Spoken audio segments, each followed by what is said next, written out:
Here we go again. Crash 1, done. Crash 3, done. Crash 2, had its issues. Now on to Crash 4, and today we're going to try and beat it without killing any enemies. Ignoring the boss fights, as they're more like enemy-shaped projectiles anyway. We start off after Crash Warps with Cortex having lost it, and Ukuka definitely having eaten the wrong thing last night. Said hello to Spyro, and off we went. Now, pretty simple rulings for this challenge. If we accidentally hit and kill a mob, we have to restart immediately.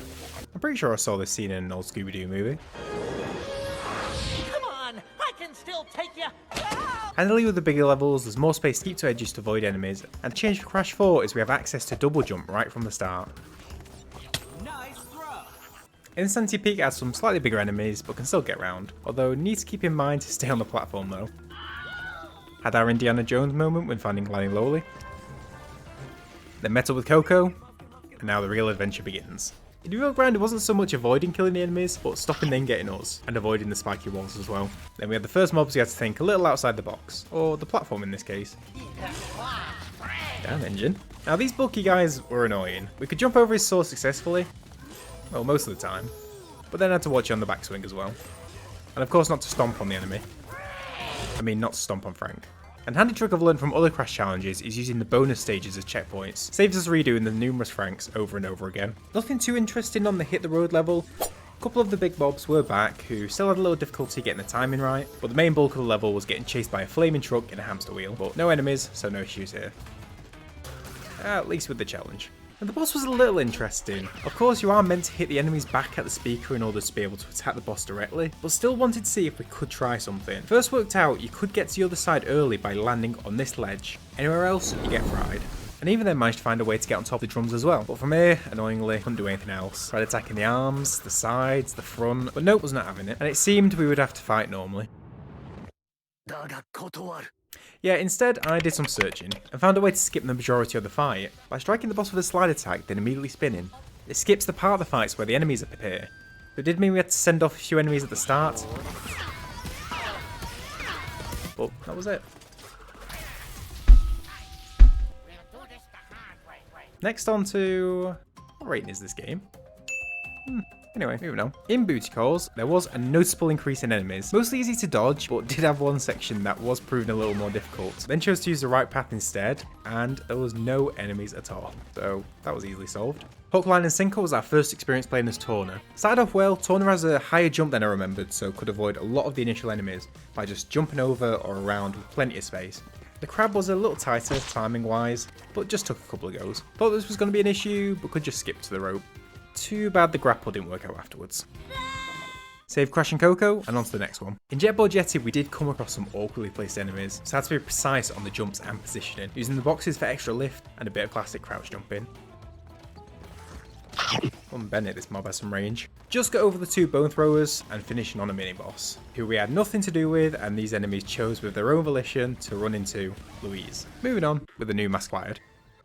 How do they stay the same colour when mixing?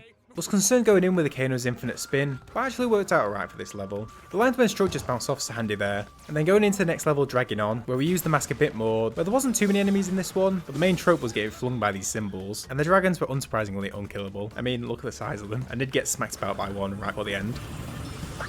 Finishing off this area in off balance, Crash puts his Assassin's Creed skills to work with some wall running, then again got knocked back by a dragon. Nope. The next few mobs we did have to get a bit more creative with. The first one we had to draw it out a bit to jump over, or else it ended up bonking against the ceiling. And the next we land on directly from the wall run. So, instead of doing the wall run, we just skip the gap. After that, a mob directly on our platform. Well, if you can't go over, go under. And to finish off with a tight landing on the platform of the last one, the trickiest set of enemies we've had so far. Unfortunately, ran into the same issues as last time with Engine, having to use enemies as projectiles, and then having to use enemies as projectiles but with a filter. Then did some loops around the arena before knocking Embryo off the arena like it was some Mario Party game, or really I should say Crash Bash. On to the next area. Offbeat is one of the most visually active levels, with everything going off on the screen at once, but mainly a platforming and avoiding projectiles level, so not so many enemies that were directly in our way, more off to the side shooting things, or having to time using our mass power correctly, and of course, just not run into mobs on the rails. New character time, onto Dingadile, with a bit of trivia after hearing this line. Because I wondered what the heck iguana was, which apparently is a type of moth, so well you know. Didn't have his classic flamethrower here, but a multi-purpose vacuum. Handy for going over or around enemies and platforms. Sounds like an advertisement that. Yep, still for kids. Anyway. seemed to be going well, gliding over enemies, but then got to here, and ended up being we could land on these anyway. So that'd been handy to know earlier, but makes my job easier, not too big a deal. And with that, apart from getting blasted, accidentally spinning with the TNT in hand, and whatever the heck happened here, managed to get through the final gauntlet to finish level with 0 kills. Run it by you, apart from running headfirst into a nitro crate twice. No issues really, it was mainly a boating level, avoiding all the different explosives in the game. Next to the land of snow and ice, where we immediately got baned by a mob, and then ran into an enemy who couldn't be more directly in the way. And with this guy, there wasn't even space to go around, which was my go-to in these situations. It was also too far away to jump over and to the next platform. Was this going to be it, our first enemy that would be forced to kill? Well, no. I needed to be precise, but I wanted to try one last thing. That couldn't be a narrow edge. But it was enough and a perfectly placed checkpoint right after, which I ended up needing as was a clean run to the end. I was concerned for a second there.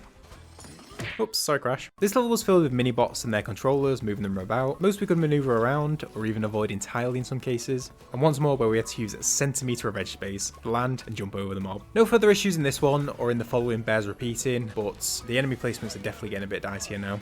Had a few more dummy robots to fire off towards Cortex, and I'm embarrassed to admit, throughout the entire fight I had quite a few deaths, unsurprising, as I didn't realise I had the tyre mask on throughout the whole thing, which I never used. How I didn't notice, God knows, but still managed to get through. After I shoved that tuning fork up his... Anyway, into the Jurassic period we went, first with Blast of the Past, which didn't have any issues, although one of my favourite looking stages, and on to the next one, which was our first experience with the mad scientist himself, and whose blaster was actually perfect for this challenge, as it only converts enemies into solid or bouncy blocks. No real risk to even kill an enemy here. About to crash again for the last one, and it was chase time. I mean chase time, getting followed by the T-Rex. It was a bit too big to be worried about us getting him, and we acquired the fourth and final mask. When's existence ever done anything for anyone anyway? After sharing mutual feelings with the rest of the crew over Entropy flirting with themselves, Barf. got onto our trickiest level yet. These electric enemies at first didn't seem bad, as jumped through the gap without issue. It was only the numerous tries after that I realised how much of a first time fluke that was. And if it wasn't tricky enough, even with an Aku mask whose iframes has helped clear tricky sections before in other games, here no dice. Even if it saves us from the electric, Aku still takes the enemy down with him, so it was just trial and error. Started getting the hang of it, and even had a generous one on the wall out the way, and then followed up by something I still don't understand what happened. Yep, no idea at all. But am I complaining? Absolutely not. Wasn't over though, and these guys were swiftly becoming my least favourite enemy. Then when thought was finally past them, had this tracking UFO who took a second go to get past. Must be getting to the end now. Yep, not yet. This was mental. Had to use the gravity mask perfectly to avoid the various energy bullets coming after us, move quick enough to get out of the way of the UFOs, and then be precise enough not to go into the electric enemies. Must be near the end now. And done. That was difficult, but still 0 enemies on the counter. No. Thankfully, after that, it was more so gravity mask platforming, and when we got to the next set of electric enemies, I had access to a different way of dealing with them. Using these boxes next to them, sliding off them is at the perfect height to get through. Finally, some luck. Oh, for God's sake. Then finished off avoiding the last couple of UFOs, and finally away from that area and that level type. Crash landed, another great level, stunning visuals, but also with so much time on the alien dinosaur, no real interaction or opportunity to kill enemies in this one. Her friends, her screams were exquisite. I'm gonna add this to surprise cleared the rating list. But before the fight, we get to enjoy this marvel. Parkoured over and finished the 2 of them off. I still do wish they gave them more health, or at least an additional phase for this fight. Ah well. Little celebration.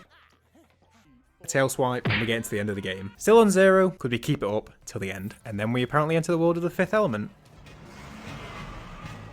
Ended up being a bit of a crazy one for ducking and dodging the homing TNT drones, but in terms of enemies directly in the way, it was next to none, and yet still managed to accidentally stomp on one of them. Moving over to Rush Hour and back to Dingodile. The homing drones were still with us, and I had to lead them on some merry chases and hover around them, mostly with success, and some not so much. Wasn't solely Dingodile's level though, as we got Torna as well, who the game did try to make things difficult for, but Torna's double jump just sailed right past. Did have a weird moment where Torna, instead of bouncing off the mob, just stood directly on it instead, to assert dominance I guess, which was immediately followed by me not paying attention and letting it get fried. Sorry Torna, my bad. And to finish off the trio, a Cortex level. Like last time with Cortex though, he doesn't really kill enemies, causes them to forever suffer as inanimate objects. Yep, but kill, no.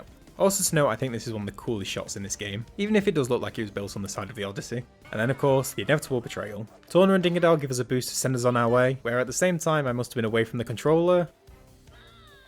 Bit anticlimactic there. Also, I need some Death Battle-esque calculations on Crash's speed, because this is a spaceship taking off, and Crash is catching up by jumping on falling luggage. How?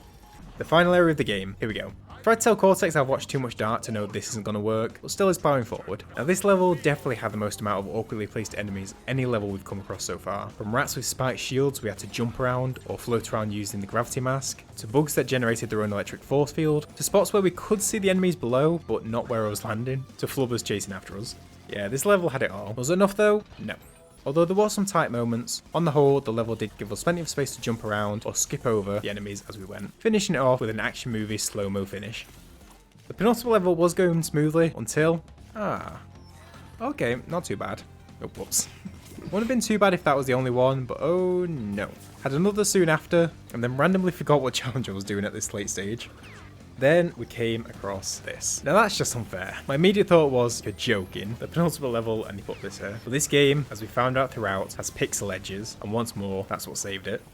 After that, it was followed by a final gauntlet. I was dealing with the same type of rat again, so we just slid across, onto the next rat, played that, played the second, then didn't even have to deal with the last one, and was straight to the end. Nice. Well, let's do that all over again. There we go. And here it was, the final level. If we beat this, excluding bosses, you don't need to kill a single enemy in this game. Let's go. The level was mainly platforming, but still had some enemies to avoid, and a couple of nights we had to accurately spin over with a Kano. But only a couple, because after that was only some platforming with some mass combos, and then we were there right to the end. Done! Of course, a swift Cortex fight after that with some more enemy-shaped projectiles, but done and dusted. Meaning aside from the bosses, you can beat the entirety of Crash Bandicoot 4 It's About Time without killing a single enemy. I hope you enjoyed the challenge and the journey, and we'll see you for the next one.